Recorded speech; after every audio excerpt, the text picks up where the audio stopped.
Ayat ini bahwasanya orang ikhlas bahagia didukung juga dengan makna yang sama dalam surat Al-Baqarah ayat 262. Kalau tadi ayat berapa? 112. Sekarang ayat surat Al-Baqarah 262. Allah berfirman, "Alladzina yunfiquna amwalahum fi sabilillah, thumma la yutbi'una ma anfaqu mannan wala adha, lahum ajrum 'inda rabbihim wala khaufun 'alaihim wala hum yahzanun." Orang-orang yang berinfak, menginfakkan harta mereka di jalan Allah, yaitu bersedekah, berbuat kebaikan.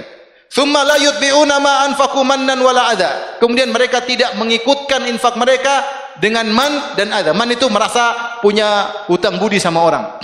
Saya sudah bantu dia. Itu namanya man. Merasa punya utang jasa, punya jasa sama orang. Itu namanya man. Terkadang dia ungkapkan, terkadang dia merasa dalam dirinya. Ini kurang ikhlas. Kurang ikhlas. Berarti dia ketika berbuat baik dia berharap jasanya dibalas. Kurang ikhlas.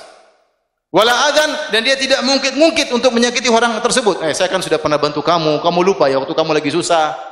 Ya, kamu lupa lah. Yang belikan kamu ini siapa, yang kamu lupa ya. Itu namanya adzan. Siapa yang bersedekah, sedekahnya bersih dari ini, tidak merasa punya jasa kepada orang dan tidak ungkit-ungkit untuk menyakiti hati orang yang dia bantu tersebut, berarti dia ikhlas.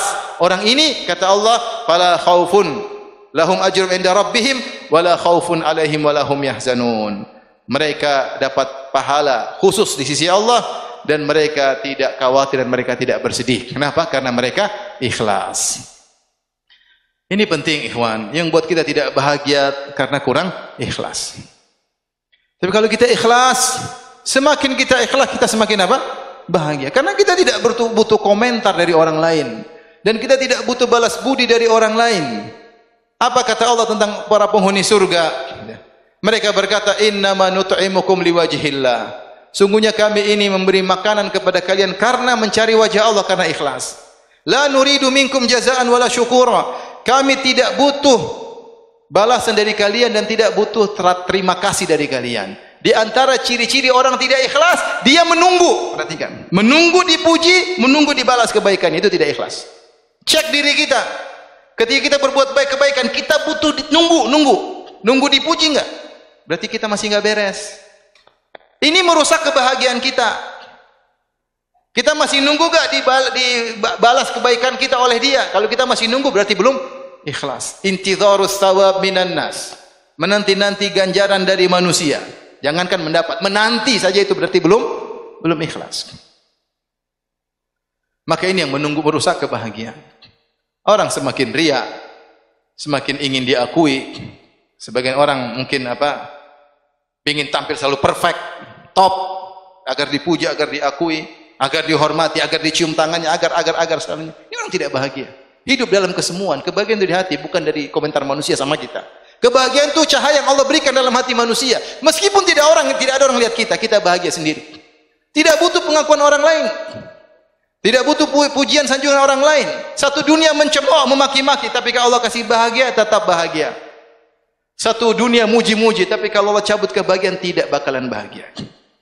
Makanya saya sering bilang, kebahagiaanmu bukan di mulut netizen, bukan. Kebahagiaan kalian bukan di komentar netizen. Jangan bikin kegiatan-kegiatan yang kita ingin jadi pusat perhatian untuk dipuji atau disanjung. Biasa-biasa aja lah. Agar kita terbiasa untuk biasa-biasa, tidak menanti sanjungan mereka. Tapi kita kalau sudah mulai membranded diri sendiri, mulai bikin gaya, terlalu banyak gaya supaya diakui orang, dilihat orang, kita akan tersiksa sendiri. Kapan kita tidak tampil sebagaimana perfect yang biasanya, kita sendiri enggak enak mau tampil, enggak enak dilihat orang, kita susah sendiri. Karena kebahagiaan kita di tangan mereka, bukan dalam hati kita. Biasa-biasa aja. Jadi yang merusak kebahagiaan kita itu kalau tidak ikhlas. Jengkel atau tidak? Kita bantu orang, terus orang itu maki-maki kita. Jengkel atau tidak? Jengkel karena kita nunggu pujian dia. Itu dibantu malah maki-maki, kurang ajar. Tapi kalau kita, ya sudahlah. Urusan saya dengan Tuhan, bukan dengan dia. Dia mau maki, dia enggak ngakui, dia mengingkari. Urusan saya dengan Tuhan, Allah sudah tahu saya bantu, selesai. Saya tidak bermuamalah dengan dia. Saya bermuamalah dengan Rabbul Alamin. Jadi ini, bala man aslama wajhahu. Justru siapa yang menyerahkan wajahnya kepada lillah, kepada Allah, dia ikhlas.